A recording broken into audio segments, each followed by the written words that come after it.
Police station Ramdas पेठ अकोला यांची धडक कारवाई. जबरी चोरी व चोरीचे 2 गुन्हे उघडकीस आणले. फिर्यादी श्रीमती सुशीला ब्रेजलाल झुंझुनवाला वय 70 वर्ष, राहणार अमृत हाऊसिंग सोसायटी सातव चौक अकोला यांनी जबानी रिपोर्ट दिला की दिनांक 2 मार्च 2024 रोजी सकाळी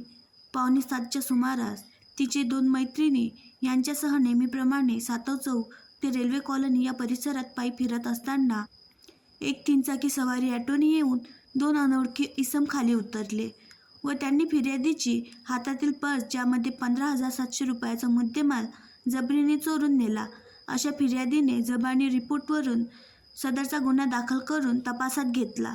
सदरच्या गुन्ह्याच्या तपासामध्ये आरोपी कार्तिक योगेश लाखे व 21 वर्ष, राहणार रमेशनगर डाबकी रोड पॉवर हाऊसजवळ अकोला,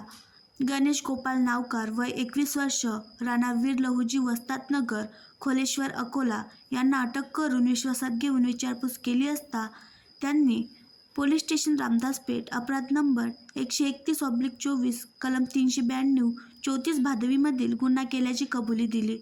तसेच पोलीस स्टेशन सिव्हिल लाईन अपराध नंबर 161/24 कलम 379 भादवीची चोरी केल्याची कबुली देऊन सदर गुन्ह्यातील आरोपितांकडून एक रिअलमी कंपनीचा मोबाईल फोन किंमत अंदाजे 15,000 रुपये,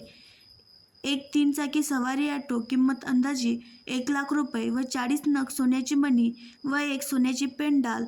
एकूण वजन 5.840 ग्रॅम किंमत अंदाजे 33,770 रुपये असा एकूण